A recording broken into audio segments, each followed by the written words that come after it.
Thank you, Brandy. That was awesome. Thank you. And your voice, my God. That's, Oh, thanks. I just met somebody who owns a recording studio recently. Time to make an album. And I love the sound of Tonkas. I always got confused though, because when I was a kid, we had Tonka toys, these little cars and trucks. So whenever I hear Tonka, I always picture these little toy trucks everywhere. That has nothing to do with anything. Oh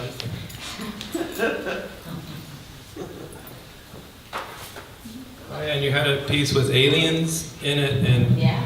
which leads me to point out the next Raw Paw zine that comes out every year, like the Dream Zine. The theme is alien. So that is open submissions. If you want to send a poem or some music or artwork in, that you can check out the zine on the counter there. There's a CD mixtape that comes in it, and then it's brilliant artwork and writing. So if you want to submit something, it's just submissions@rawpawatx.com. Or you can go to the website, rawpawatx.com, I'm sure, and have it explained correct. Was it? Okay.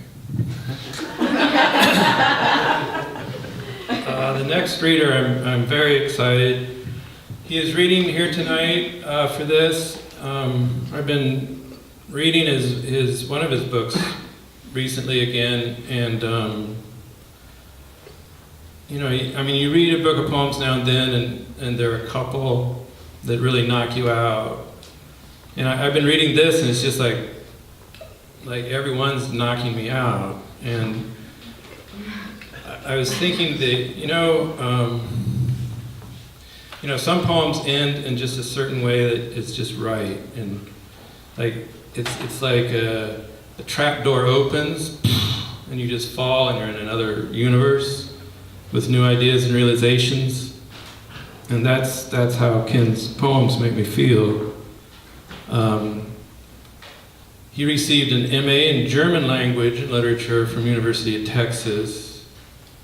During the school year 86 to 87, he was awarded a DAAD fellowship to study in Germany. He has a novel, Mr. Raindrinker, set in New Orleans. He is from New Orleans. His collection of poems, All My Animals and Stars, won the Austin Book Award. And his translations of contemporary poems from German appear widely. And this is his third book of poetry.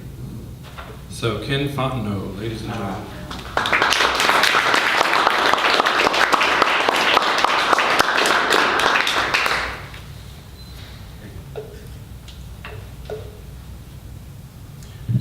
Wow, thanks for that introduction. So, first, I want to thank David Jewell for inviting me to read. He's a professional, a gentleman, and a fine poet. And second, I'd like to thank Joe Bratcher of Malvern Books for his incredible generosity. I'm going to start off with a poem that is called Friends, 1956. It turns out that date was a little bit early because it's a poem about adolescence, and in 1962 I was 14, so it's probably better titled Friends, 1962. We were pure energy without wisdom. We were the embarrassment of short pants and short hair. We were dust creased in the neck, fingers around a baseball bat. We were the lovers of lost time, and we spent much of it ourselves. We were smokers in hiding, stalled cars miles from home. We were white socks with a brown suit. We were all sweat in our coats, always a nickel short, 10 steps ahead. We could have swum in clear rivers. We could have swum in deep lakes. we could have sung songs to the trees. We had green knees forever. We walked 10 steps behind. We ran our dogs to the bone.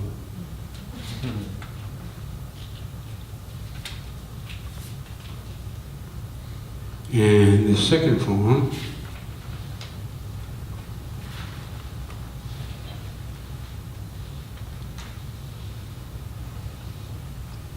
is called This Is Its Way.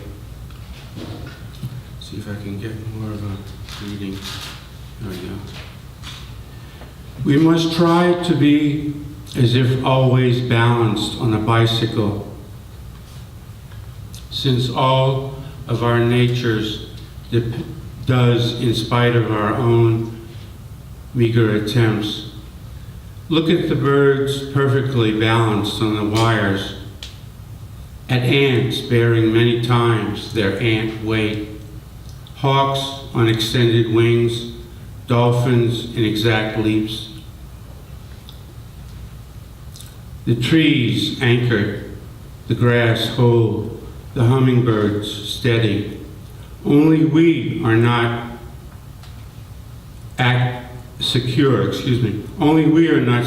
with the cargo of irretrievable loss and the bad days of the spirit and the desire unreturned by the wish for.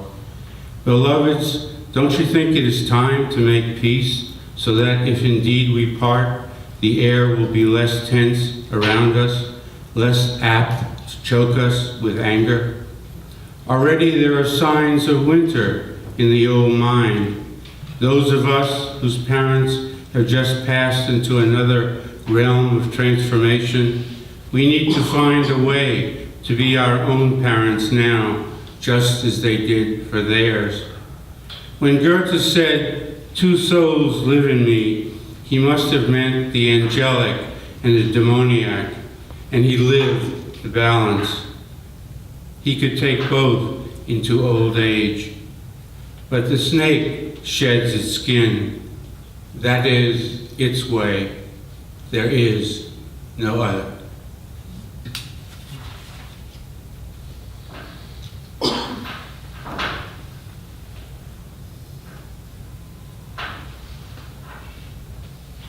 On the lighter side here, it gets a little bit complex, but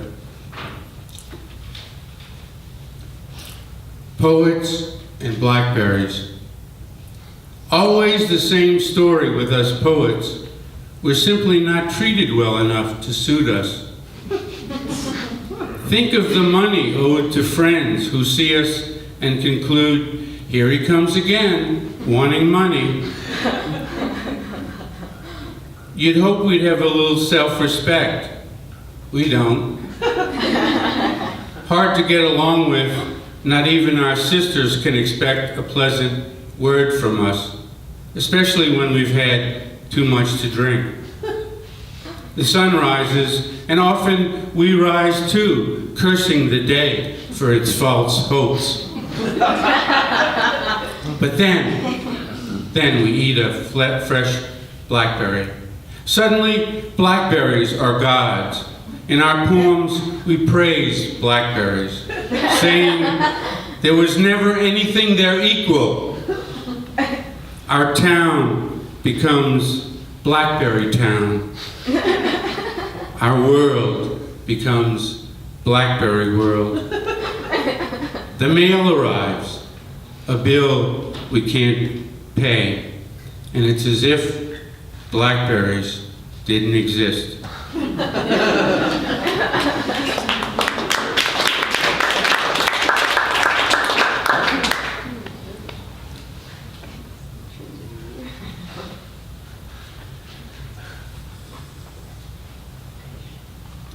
This poem is called In a Bar Near Midnight. A beautiful girl says, hello. He wonders why. He smiles for the first time in months. What he needs to know is there someone in her life. No, better not to know. Not now, anyhow.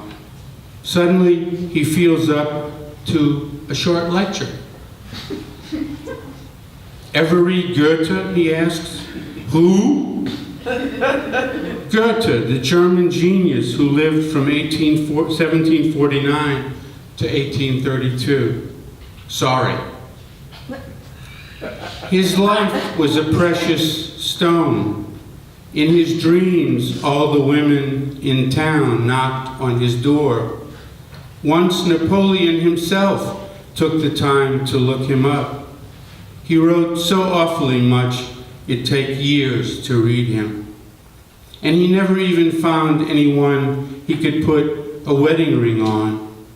But as an old man, he lived with a girl 19, Christiana Vopius, who bore him a son.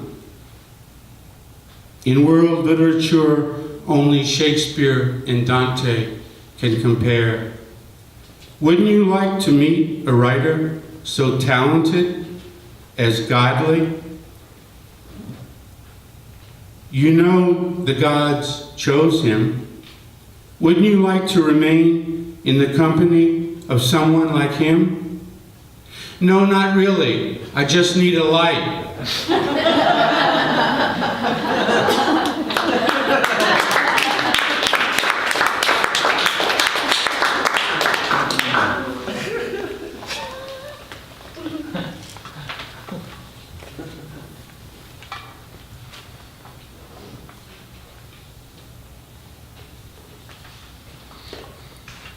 Prerequisites. Homer Horton, known as Uncle Bob, took me aside in the butcher shop and said, if you go to med school, you'll be glad you learned how to cut up a side of beef. Of course, you'll have to take your Latin and your Greek. He was 65 in 65 when he told me this. He didn't know they weren't prerequisites anymore, nor did I tell him he needed to update his mental maps like a keen geographer. He sometimes bickered with the other butchers, but he was excellent with customers. From the freezer, I once brought him an oxtail because I had no idea what it was. So I asked. Oh, that, he said, that there's a fly swatter.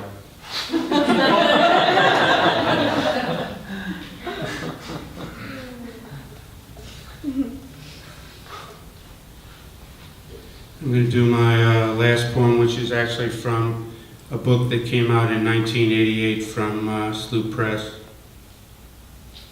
It's called Figs Again.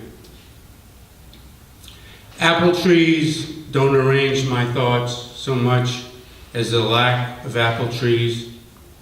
What fruit is so delicate it never has to leave the sky? Ider, Alabama, a boys' camp, one apple tree in the very center of all the cabins. I had never seen an apple tree until then. I wondered as a boy, what goddess brings us apples? I knew fig trees. I knew a plum tree that bore one plum a season. That's all. I have canned figs in mason jars, shelved them, and counted the years. I have bought bags and bags of sugar and watched it sink into the hot pots of figs. Brown, that's figs cooked. Give ripe figs to the birds, to the ground, and all that inhabits the ground. I have gone out and come in the rain, without shoes. I have pruned fig trees. I have cut them down, there were so many. I have sent figs up north in the mails, passed them across the fence to neighbors. I have given figs for birthdays. I have heard children ask at breakfast if it's figs again. Figs again? You've been a great audience. Thank you.